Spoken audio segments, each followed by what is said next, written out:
Today's Bible verse. Psalms chapter 9 verse 17 and 18. The wicked shall be turned into hell, and all the nations that forget God. For the needy shall not always be forgotten, the expectation of the poor shall not perish forever.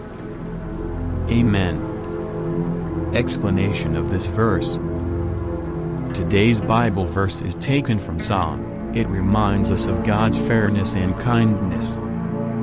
It shows what happens to people who turn away from God and ignore His teachings.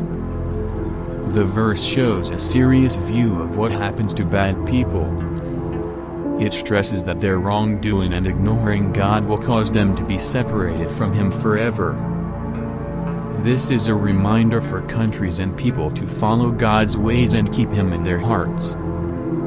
It highlights how important it is to be faithful and respectful to our Creator. But this Bible verse doesn't just talk about judgment, it also gives hope to those in need and those who are suffering. The promise that the needy will not always be forgotten shows that God cares for those who are hurting.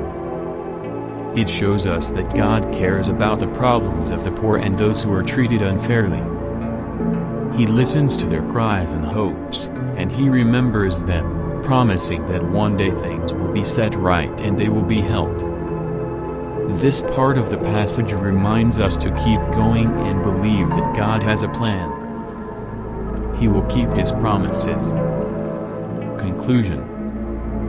So, dear brothers and sisters, from today's Bible verse, from this verse we learn that we should never despair of our God. We should always remember His promises in our hearts and wait for the time that our God has appointed for us according to His promise.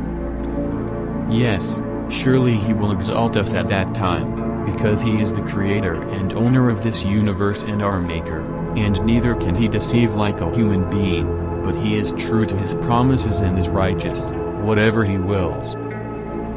Therefore we need to examine ourselves whether we are among the wicked or the faithful, because those who are wicked will always suffer humiliation and sorrow, and those who are faithful will enjoy its blessings. May God bless us through this today's Bible verse. Say Amen. If you love to see the beautiful words of God, then follow for more.